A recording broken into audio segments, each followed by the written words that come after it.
Hi there. So today I want to share an insight I had while going on a walk the other day. But more than that, I want to share just another piece of myself.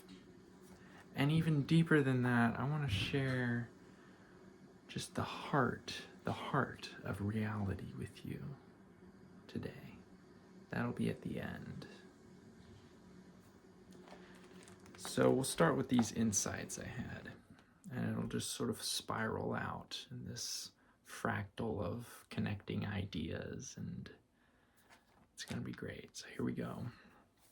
Insight 10/6/2024. I started out after I went on the walk, which was filled with insights. I started out with writing a bunch of them down in bullet point fashion, all these little points that happened that I wanted to touch on more in depth, in a more in-depth journal writing. But I'll just read you the bullet points first. I didn't end up actually getting all the bullet points into the journal entry, but I got a decent number of them. The most important ones I certainly got in. So here's the bullet points. What's been happening to me, from me, and through me? That's the first bullet point. And this is titled Insight 10/6/2024. So that's the first bullet point. What's been happening to me, from me, and through me. Second one, technological synthwave gaze.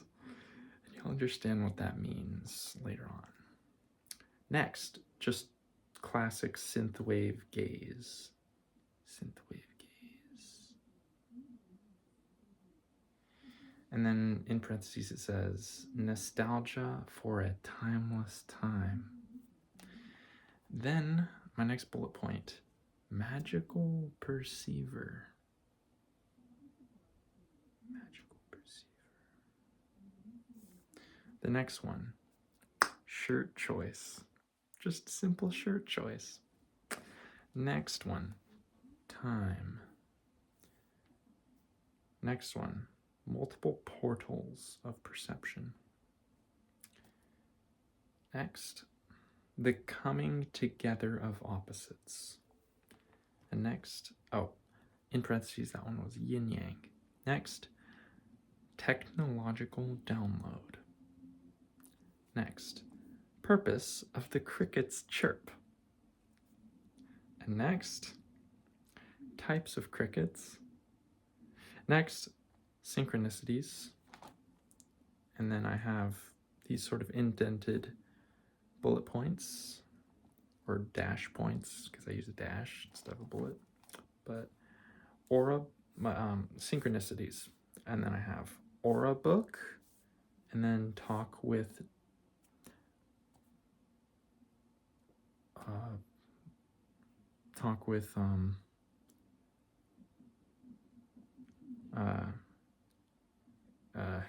Gally. I'll just call her Gally. I don't want to actually say who it is because I don't have their consent to talk about them on here. But anyways, Gally. I don't even know if that made it in, but okay. ... And then I said synthwave dream, bucket practice parallel. And I don't even know if that made it in. Probably not worth explaining if it didn't. But anyways, next one, symbolism of dusk. Next, and then indented I have time of rapid change, and then I have next bullet point, which I guess is another symbolism of dusk. And this next bullet point is opening the subtle doorways of perception. That's a symbolism of dusk. The time of day known as dusk. Or is it time of day or is it a time of night? Next bullet point, experience, analyze, and imagine all at the same time. Next one, pushing through to greater vistas. Next one, significance of the crescent moon. Next one, realizing one's auric gift. Next one, seeing the magic perceiver in others' auras. and mistaking it for one's own. Next bullet point, and this is the final one, pushing through stagnation to enter the subtle realms. Okay, now here's the actual journal entry. It all started with which shirt I would choose for my evening walk. I had two choices: my olive green shirt of ancient esoteric power and my reggae lion shirt. At first, my instinct was to grab my olive green shirt of ancient esoteric power. But then I thought that perhaps the lion shirt would be better since I had been working hard all week, and the lion shirt could represent my pride for that hard work. I got as far as actually taking out the lion shirt from my dresser before returning it back inside in exchange for the olive green shirt of ancient esoteric power. My reasoning was threefold. 1. Perhaps my worthiness for pride had not reached its apex and would continue to grow. 2. Maybe the shirt would be more useful when I'm down on my luck and needed a reminder of positive self-belief. And most importantly, 3. Perhaps the nameless energy that pride originates from wanted to instead take on the form that my olive green shirt symbolically emanates. It turns out it did, for my evening gander brought on a slew of insights that I am still trying to process. So, thinking nothing of it at the time, I left the house to go on my stroll without a hint of an idea of what was to come. I get there, I park, and I begin to walk. The first synchronicity already unveiled itself. The name of the path included and highlighted the words sunset. I, having never been to this path, was astonished and delighted by this, as it was indeed sunset for me. I continued on. The path became steeper and steeper as I went. I had forgotten how physically taxing hiking uphill was. Nevertheless, I pushed on. Along the way, there were many beautiful vistas to look upon the valley and the swath of trees. I passed by 2 people on the way up. Both times I felt anxiety. The first time I asked the person, "How's it going?" and they whispered, "Hi." At the same time, after we passed, I realized they had read my aura, and their greeting was no more than what I felt like saying to them. So I learned from this, and the second meeting was a mirrored, whispered, "Hi." As I continued up the steep hill, I became aware of a party going on far down below me when I stopped at one of the vistas. I was getting tired and I wanted to turn back, but I made a deal with myself and decided I would continue on for 100 more breaths. Then I could turn back and go home. I'm so glad I made that deal because I reached the very top, the greatest vista of them all, in less than 100 breaths. At the top was when my insights began. It was dusk now, my favorite time of day. I thought at that moment that one's favorite time of day says a whole lot about them esoterically. For me, I love the purple hue that blankets the mountains and the sky. I love the gentle softness that starts to stir as the world transitions from day to night. I love the sound of the crickets that signal the beginning of the night cycle. I love the pinpricks of stars that begin to appear one by one in the vast open sky. But at this time of dusk, on this vista peak, my attention was drawn to something specific in the land. A far-off beacon tower perched upon a barren hill, underlooking the spacious sky. I began to develop a particular kind of synthwave gaze, the technological synthwave gaze. I saw the beacon as something made by strange men who are on the precipice of breaking through to some seriously vast understanding. In fact, these strange men who built the beacon had already been immersed in a matrix of technological understanding and marvels, infused with the very lifeblood of the universe, the all-permeating magical consciousness. That is intrigued by all doorways of perception and all life forms. I see, so let me reread that. Let me read it from this sentence here. In fact, these strange men who built the beacon had already been immersed in a matrix of technological understanding and marvels, infused with the very lifeblood of the universe, the all-permeating magical consciousness, that is intrigued by all doorways of perception and all life forms, including those like these strange men who built strange things. I perceived, let me say that again, including those like these strange men who build strange things.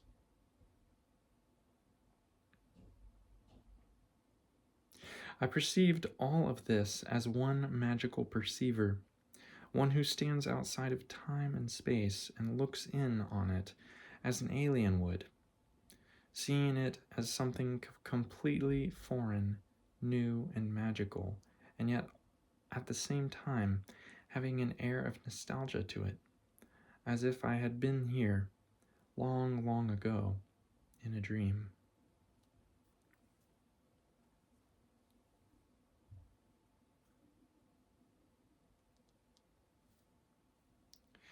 Let me read that again. I perceived all of this as one magical perceiver, one who stands outside of time and space and looks in on it as an alien would, seeing it as something completely foreign, new, and magical,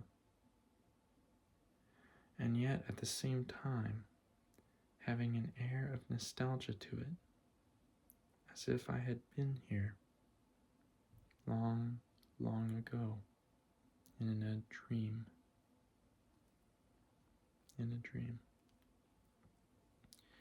This perception made this moment on this mountain peak vista all the more special and magical. Then, some airplanes passed by, and I turned my technological synthwave gaze to them.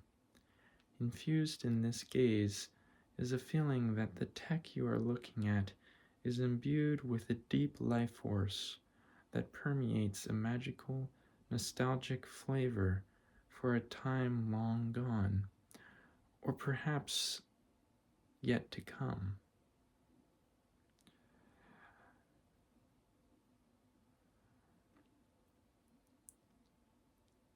Let me read that again. I would say it differently now. Infused in this gaze is a feeling that the tech you are looking at is imbued with a deep life force that permeates a magical, nostalgic flavor for a time long gone, or perhaps a time yet to come. This is the essence of the vibe of retro future. You can't tell if the dream that is just out of reach is from the beginning of the universe or the very end. Perhaps it is both. Perhaps it is a cycle that goes on and on forever, each time bringing forth a whole new universe with a whole new flavor. And yet, it has tinges of the flavor of the old universe, or even universes long gone. All of this coincided with the time of dusk, You can't really tell if it's the day plunging into cool night or the dark before the dawn. At these turning points, it's difficult to tell what direction time is flowing. Returning to the planes, I had a technological insight. I realized what creates lift. It has everything to do with how fast the object is moving and how much wind can be caught in its aerial sails. And then I drew a picture, which I'll show you here.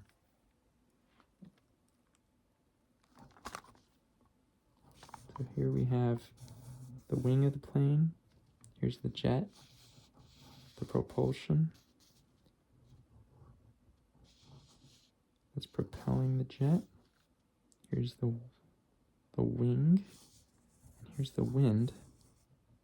Hits the wing at an angle, and I'll explain this part, but some of that wind then gets translated to its sine component. Some of that force gets translated into a sine component, which then pushes the jet up. And the more propulsion there is, the more of that sine component there becomes, thus the more lift.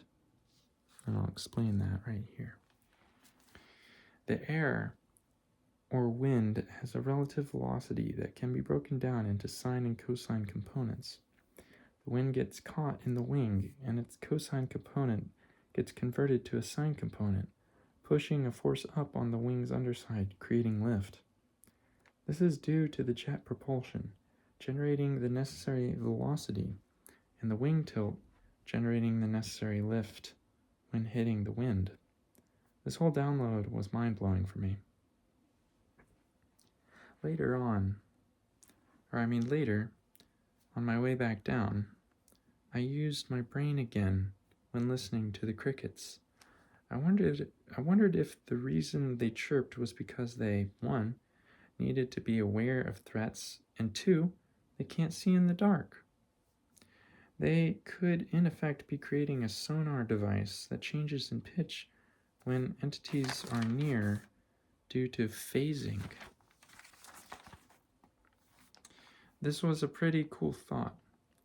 Then I noticed how some crickets chirp differently and wondered if each kind of chirp denoted a different species. Somewhere down the line of all of this, I realized a life-changing thing. This was my auric gift, this ability to perceive as the magic perceiver. And I realized this via the synthwave gaze. I realized that what I was calling the synthwave gaze was actually the magic perceiver. That's why the synthwave gaze has an air of retro-future nostalgia. Because the magic perceiver is outside of time and space, and it's who we really are. It was like coming home to myself, my true self, my essence of essences. Suddenly, everything made sense. All the pieces were starting to fit together. This is why synesthesia has been intriguing me for the last few years. At our center, our core, we are synesthetes. Now I know how I access my core, through the synthwave gaze. This is a huge realization for me. I now know where my powers come from and how to access them. The key is perception, of course. Finding this perception is finding the magical perceiver. This is where everything perceived is imbued with life and magic. On my walk, as I was receiving these downloads, I instantaneously began to long blink with a heart-filled smile, like a cat would. And it was at this moment that I realized why I have an affinity with cats. Because they are deeply connected to infinity. Haha. Let me read that again. I realize why I have an affinity with cats. Because they are deeply connected to infinity.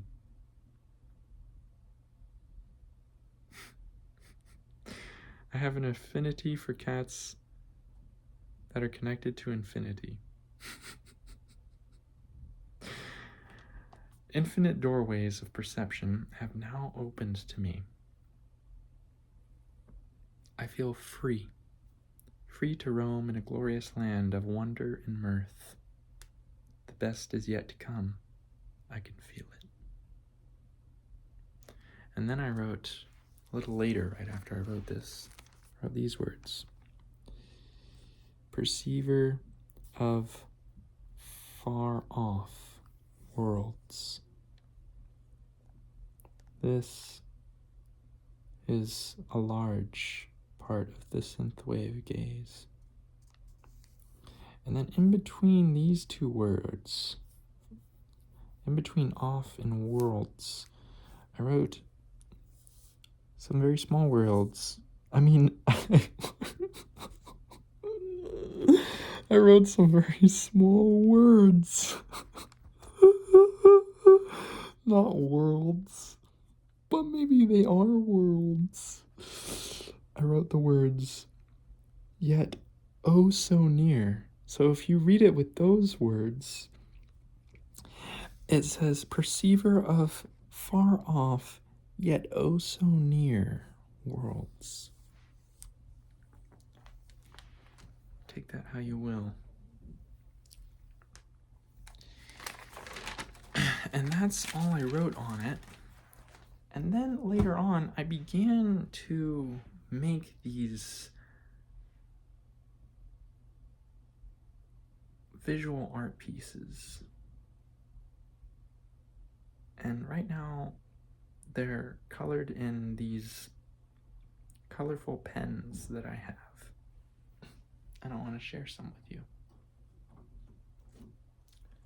So I cracked out this book that I have not drawn in for a while, but now I'm drawing in it a little bit more, a lot more.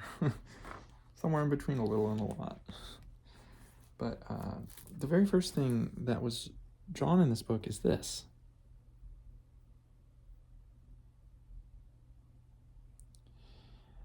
And this was a birthday gift and a birthday card by none other than my brother.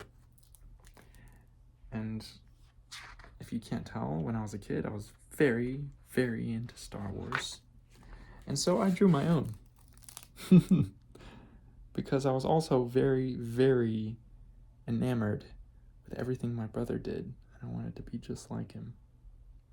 And so I drew my own picture, completely copying what he did. Almost to a T, if you'll notice. It's pretty much the exact same thing. It'd be a little bit different. Maybe this enemy guy is a little different. But anyways, the point is they're pretty dang similar. And then I drew the Death Star again. These were done a long time ago, guys. A long time ago. So, just for your reference. And then I drew my dad. So yeah, okay, you get to see basically my interpretation of my dad when I was maybe, I don't know, 10 or 11 or 12, something like that. Let's see, the date of this, it doesn't have a date. But yeah, this was my dad on a chair. He had these, I think those are like river shoes, where they have like those openings, but then they have those like sort of like lines, and then they have the closed toes. Whatever those river shoes are called, my dad had them. And yeah, my dad, he had a bald head. And then these chairs were nice. They were nice wooden chairs. Very well carpented, if that's a word. And recently, my nephew and I did some doodles here. And this was a better version that I did of the Star Wars thing, but it's all blotched with the markers that I did on the other side. So that's kind of a bummer, but this is what I did on the other side, which is just a bunch of different stuff. It's like these vibes that I was feeling at the time. Like there's this person, Alonda, which is like this person that lives in an alternate world, this girl. And it's like a combination of a lot of different names, like Amanda, or like Wanda, or like Linda, like those three names, but it's like Alonda. It's like, we don't have Alondas here. They don't walk in our world. So she's like from a kind of like very similar, but also not so similar, parallel universe, if that makes any sense. It's like the kind of place where it's like, the more you're there, the more things you notice that are just like, they don't do things how we do them here, or they just don't have things that we have here, or they have things that we don't have there. Or it's like, wait, what? You do this? And like, it seems like, it's like one of those like, here they show you a drawing and then that's like black, and then they show you the drawing again and they change something, but it's like, can you notice it? And like, maybe you can't, but like maybe they changed something really obvious. That's kind of like what this alternate universe place is kind of like. It's like, at first glance it looks more or less like our universe, but like maybe not. I don't know, like maybe it's colored differently, but anyways, the point is that yeah, it's like similar to ours, but it's like got like a lot of differences. Like there's people in there named Alonda. So anyways, that's that part. And then there's the Drowsers, which is like this world, this like concept for a world that's like far off in the future, far, where like I took inspiration from Tolkien and like how he names things. So it's like I took like I don't know how I got Drowser, but like I don't know. The point is that it's like a word that like turned into another word that like turned into another word that like turned into another word that like turned into another word, and like over time it like just turned into, they call it the Drowsers. But it's like, where did it come from? Like it makes sense kind of like originally maybe where it came from, but like now it doesn't really make sense. But like you can't, anyways, the point is the Drowsers. So they like ravage the land, and they like just like, they run on autopilot. Like no one's piloting them, but they're like a relic from a very greedy epoch of our time on Earth, where like we were like destroying the world with these automated machines, and then like, I don't know, the corporations that were doing that basically like got destroyed, or for whatever reason like everything went post-apocalyptic. And like far in the future after that, then there's just like these village people, like these very basic magical people who remain, and they have no idea how the Drowsers got here. They just know the Drowsers exist, and they're like such a foreign object to them, to these people, but they're like really kind of scary because like they just don't know when they're gonna come and ravage the land. So like they gotta stay away from the Drowsers, and a lot of their lives are like made to avoid the Drowsers and stuff. And they're very simple people, but there's these ancient machines, this ancient technology that they don't understand, that's like controlling a big portion of their lives. And they live in this like Earth that's like becoming green again, and it's like starting to grow things again and starting to be more natural, but the Drowsers are still like wrecking everything. So it's kind of this like, I don't know, it's just like this tension or like conflict there. But yeah, so that's that. And then it's like follow the blue line, old, and I said like old, hidden, and forgotten pathways. And then I said twists and turns. So I don't know, like a lot of times I drive through like these one road places that like are just like as an adventure, like for adventure I do this, and it just doesn't really like go anywhere in specific. I'm just driving just to drive, and I just like choose these back roads, sometimes that are like kind of magical because they have like a lot of trees, and it just like there's these certain roads that they just feel like they are very magical back roads. I can't explain it. It's hard for me to articulate it, but the point is that I don't know. Sometimes it's like follow the blue line. Like the blue line is like the line on my phone, like on my Google Map phone, like app on my phone. It's like, yeah, like I just follow that because like what else can you do? Like that's like generalizing in like life in general. You just like follow the blue line, you know, just like do the track that's been laid out for you. But then it's like leads to all these twists and turns. Like it just leads to like getting into these like back roads.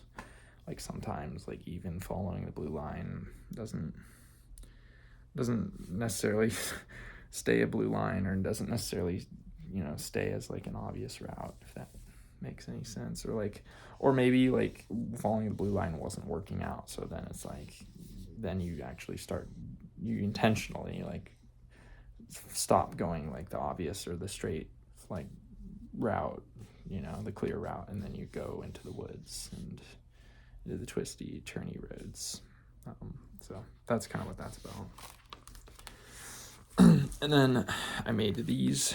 So this is like a world that I was thinking about, like this alien vibration, like this alien world or this alien dimension where there's like these two heads that are red, and like they're kind of fused together. And it's kind of a callback to like my first snowboard that I ever had, because my first snowboard had these two heads that were like stacked on top of each other that were like fused together. But they were like blue heads, I think. And anyways, the point is it's like that, but it's not that. This head has one eyeball, and then that head has like two eyeballs, and maybe they have like drastically different personalities, you know, so like they're always seeing things from different viewpoints, so it's like different perspectives, different, you know, different perceptions, but it's one fusion of body, or one fusion of mind, at least, you know, one fusion of perception, but it's also two perceptions. So, and then I wrote alien dark world, right, because like it's surrounded by a lot of blackness. That's like this alien world. And then I also had this idea that I wanted like almost like a lava lamp, like in the future. Like I wanted to have this house that's like completely in the dark. Like as soon as I walk into the house, it's like almost pitch black. Like those places where those like anglerfish live, like the fish that have like the light at the end of their like little like fishing line like antenna thing. The fish that like those fish that like live so deep down in the ocean, it's like black. Like that's what I wanted like maybe my future house to look like ridiculously expensive it would have to be, right? Like, or maybe not, but I don't know. But the point is like, so like you walk in, it's just like pitch black. Like I don't know how you could make that happen, but you know, just walk in, it's pitch black. But then I have like these like really vibey aesthetic lamps and like decor, like these sort of relic vibe items that have like these heads in them, or like something similar, but it's like these like glow, like super low glow like lamps and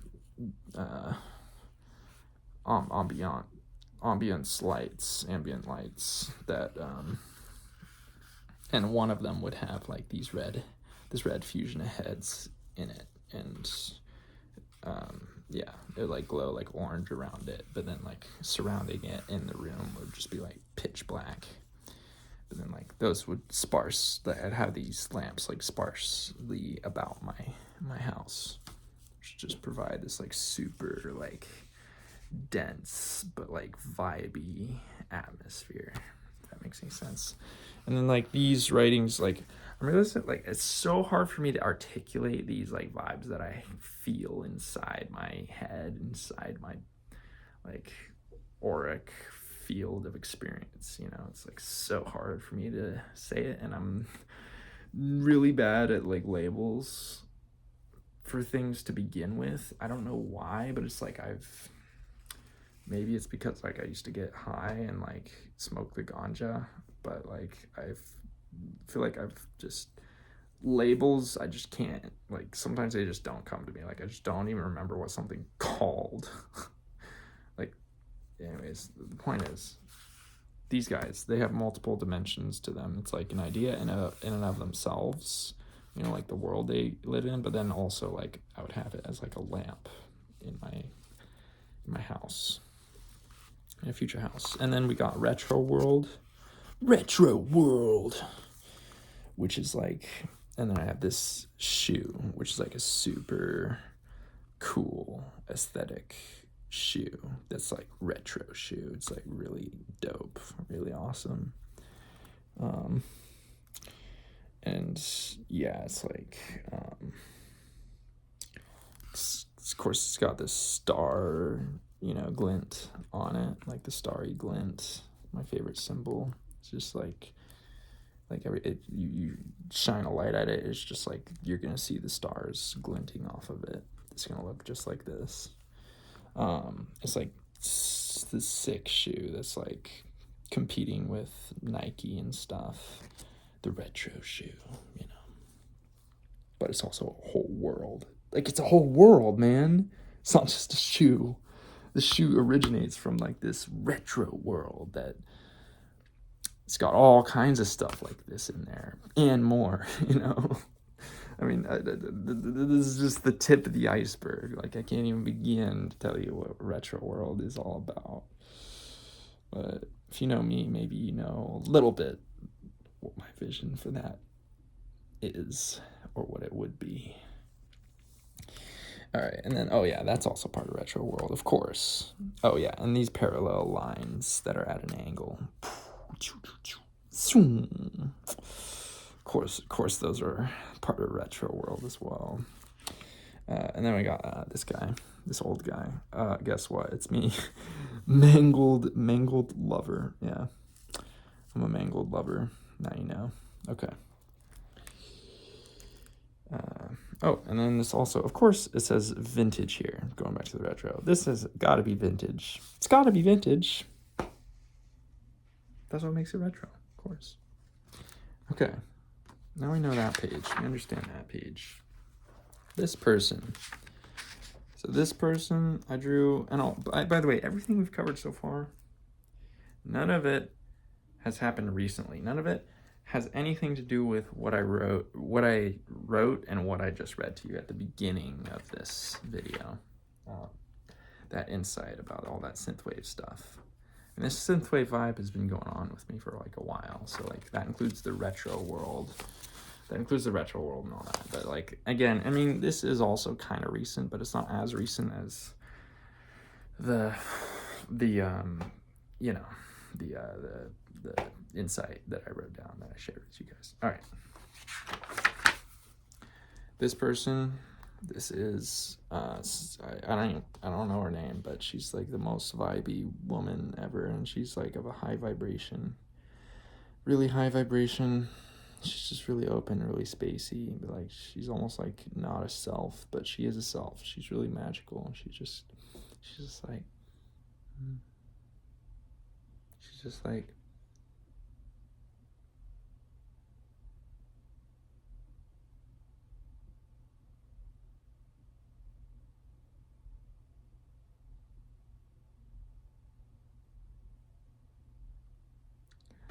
that.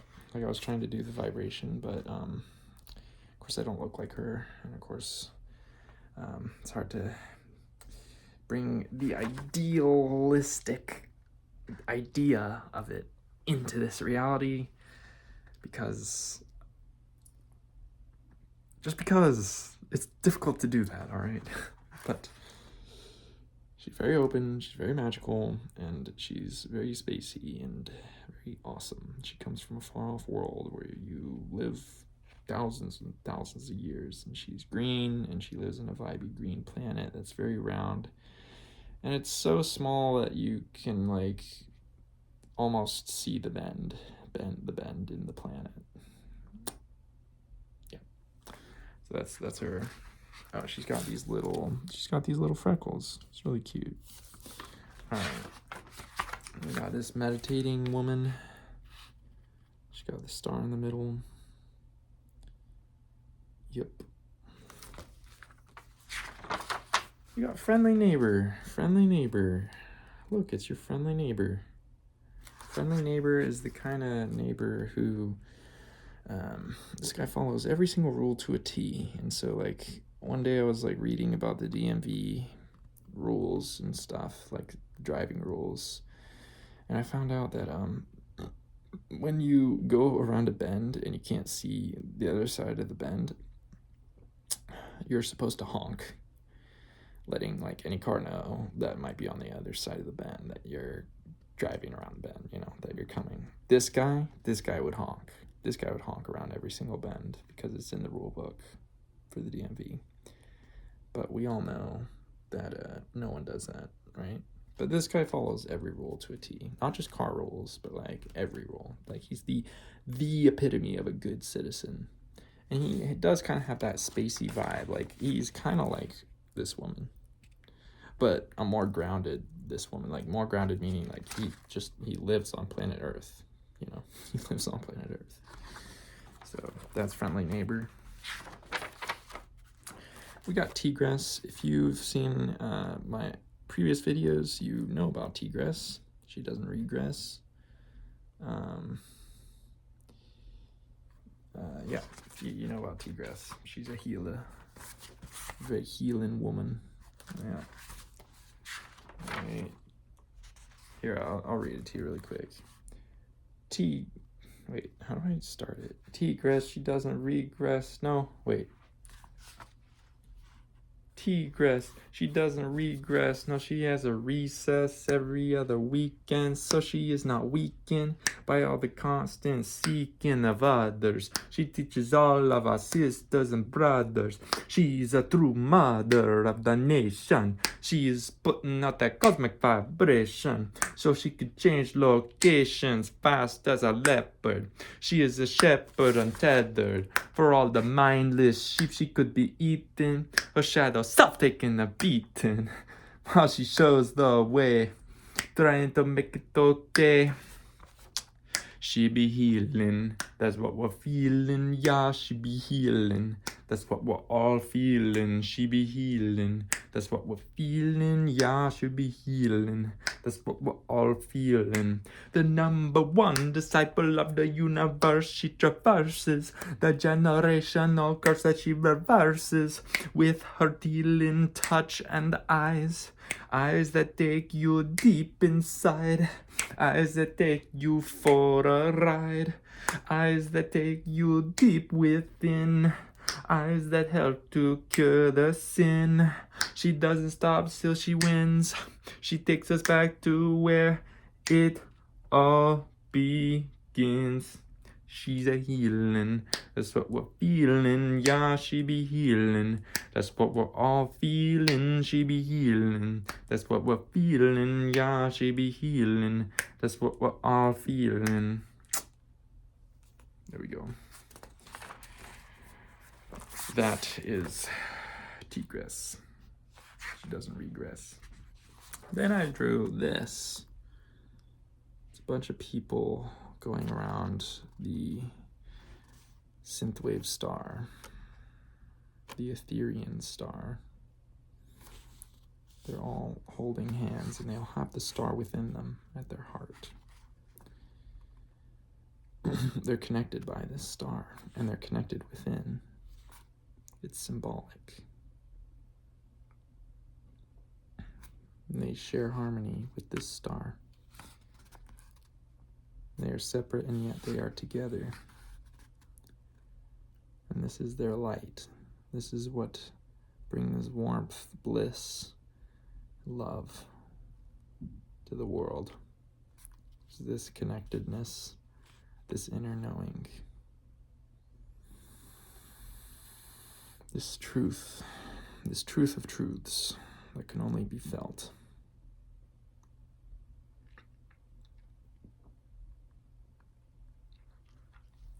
So that is that page. Then I started drawing faces. We're still not at the drawings that I started doing because of that insight. Alright, but here's some of the faces. Here's this dude. He's vibing. He's got a little Huh. Got a little tooth just hanging out like a buck tooth, but a cute buck tooth. I can't do it.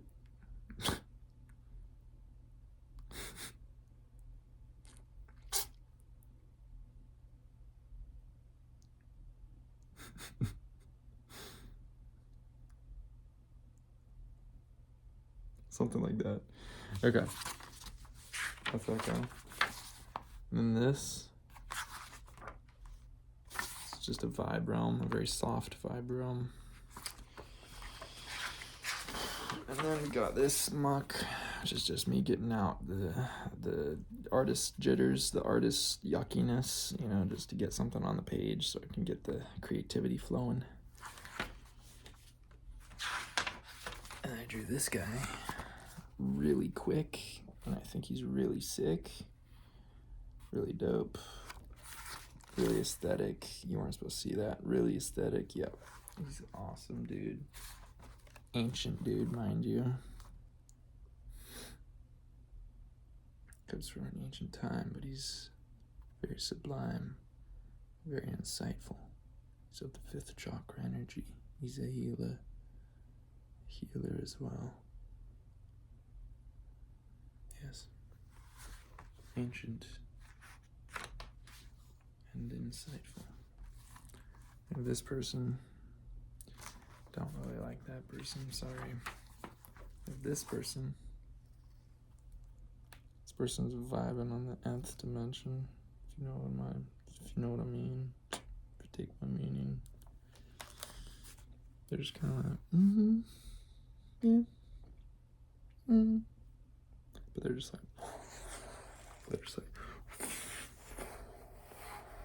like flowing, you know, just like, yeah, They're like, alright, yeah, yeah, yeah, let's go, yeah, yeah, yeah, let's go, yeah, yeah, alright, something like that. Then there's this person. Oh! Now, we're at the drawings I started doing after that writing of insight. I realized after that insight that I am a synthwave meister, and I must cultivate the vibration of synthwave retro future into this world. And so, part of that is this vibe right here. I'm trying to learn how to do more environmental stuff.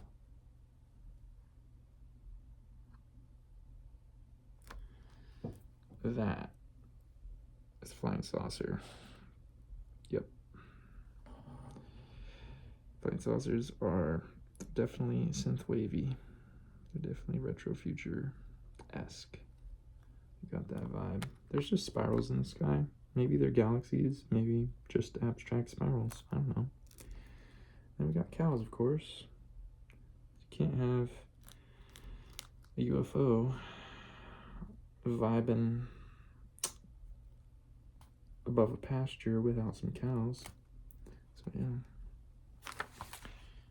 And then again, scribbles just to get the scribble out. And then I have this guy. This guy's vibing on a really high-end dimension. Like, he's just like made of holographic hoops. So there's that. He's also got these intelligent morphing shapes that are floating around him and about him. He's just peacing out. He's duding out. He's just a cool dude peacing out. Made of holographic hoops. And he's in an environment that's also made of holographic hoops that just hover. They're just hovering. So there's that. And then we got this. It's this octopus-like alien that's floating in the clouds. It's on cloud 9. Got the classic retro future stars shining brightly. And if you'll notice, it has these vibrational auric rings that are vibrating off of it and out of it and about it. And it's got one eye. Cyclops theme. Cyclops theme is growing for me. I don't know why, but it is. Third eye, maybe? Then this one was some true gold right here. Yeah. Check that out. I saw this guy in a faint vision. I saw him in a faint vision with that red. That red is, he's turned away. He's turned away from us, but he's slightly, just slightly, his head is turned left towards us. So we can see a slight bit of it, but his whole face is just, it's like this red oval holographic mask, like this like retro glow mask. That's just like this like very sleek, very thin, very slightly curved, ovular red mask. So that's that red part right there. And then he's just beaming, he's just laser beaming out some red beams going into this hyperfractal, super intelligent, mega intelligent, hyper intelligent hypercrystal. And that crystal is got some magic goodness in its center, and it's refracting those beams and splitting those beams up and infusing infinite energy into those beams to create the entire light spectrum of the rainbow. And that's just refracting out as a reflection of that red light, that red laser beam. And this guy's he's grounded, right? He's grounded. He's made of blackness, and he's grounded in, you know, some black ground. But he's just kind of floating in nothing. Like he's grounded right here, but then other than that, he's just floating in nothing. He's floating in nothingness. So there's that, and I think that's pretty cool. So this was a stroke of genius, if I might say so myself. Visionary stuff, truly visionary stuff, literally. And then I drew this. Starting to get a little more complex. One-eyed, almost mossy looking being. Like there's moss just draping off of them. Maybe that's fur or hair of some kind, or maybe it's just made of that. I don't know, but it's like floating. It's floating above these discs, which are just floating in space. These sort of holographic discs. Multicolored holographic discs.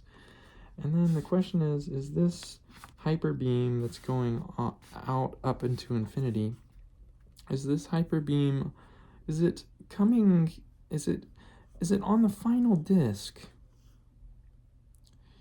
and it just so happens to tangent line on this guy's forehead, or is it coming out of this guy's 7th chakra, just beaming out this infinite knowledge, this infinite cosmic insight transformed into light? I don't know. But these waves, these bands of rainbow light, they're riding along this perspective that I think is like really cool. They're like they're like going super fast, and they go super far in. Like this is a lot of depth. You can't see that. That's meant to be a lot of depth. From here over to there, that's a lot of depth. and they start going up again. And this one's doing the same thing. So they're going, so yeah, this guy's really cool. So this is all part of the synthwave gaze, if you haven't guessed. These are visionary worlds that I'm bringing in to the present now moment of experience via the art of visual drawing in colored pen on paper. Then we got this guy, another Cyclops, standing on those discs, these multicolored hovering discs. It's holographic discs of pure light wave frequency that are so strong that you can stand on them. And of course he's beaming out the entire range of frequencies that we can see, also known as the visible light spectrum. And he's quite royal. He's got a hovering crown made of some kind of crystal hovering above his head. And there you can see his Cyclops eyes. Yes. And of course he has a coat of stars. A cloak of stars. A gown of stars. A dress of stars. Of synthwave stars. Retro future synthwave stars. Cosmic vibration. Cosmic stars. Radiating out the cosmic vibration. That's that guy. And this is my most recent one.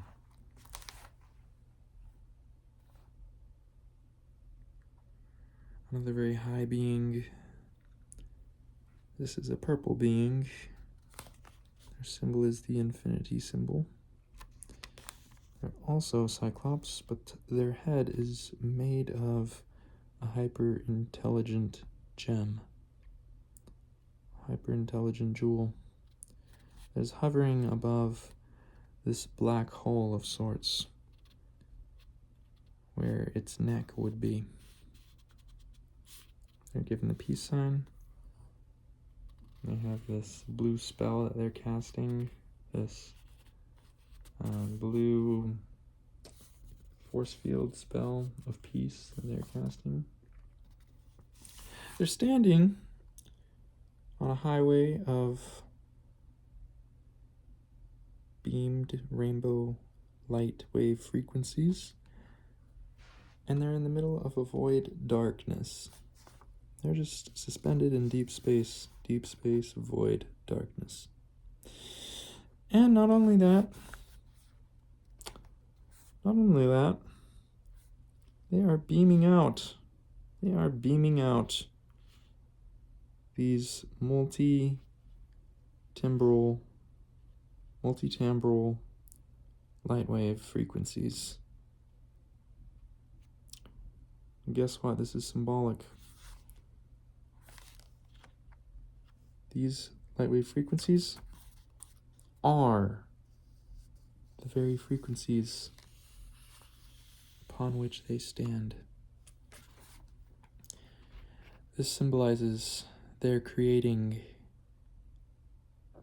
of their own reality.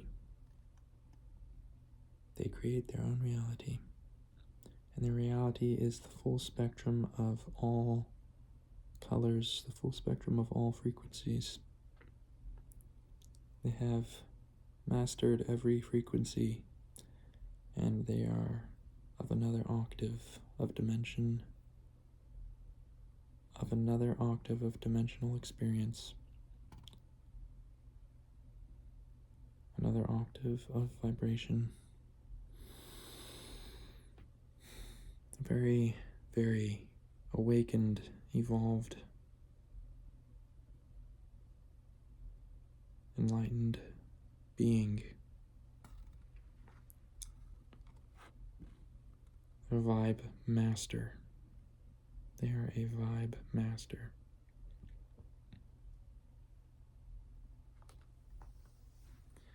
So, that is it. That is all the artwork I have to show for you today. Then I did say I would touch on the heart of existence in the end. This is drawn out very long, but apparently it was meant to be so. The heart of existence, well, it's the heart, but it's also the mind.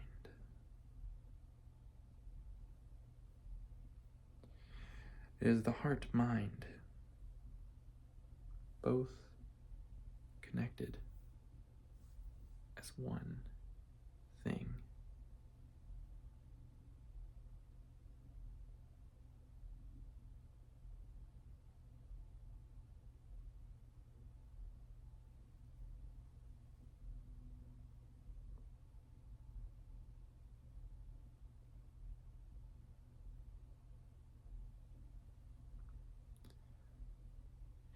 This is the heart of all existence. We need both. We need them fused together. All opposites must be fused together to create the great work, the elixir of immortality, the elixir of life, the philosopher's stone, the true gem of existence, the true jewel of the universe.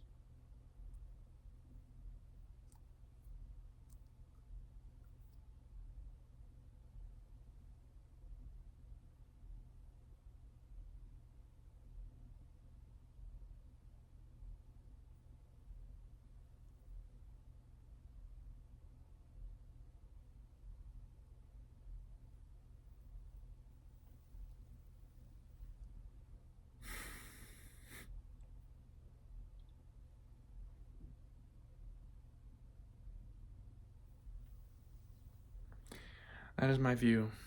That is my view on all things. All right. I hope you enjoyed. Thank you for listening.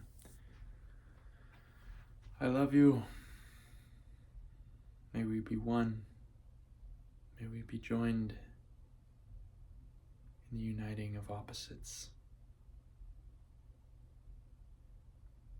to level up to the nth dimension and beyond.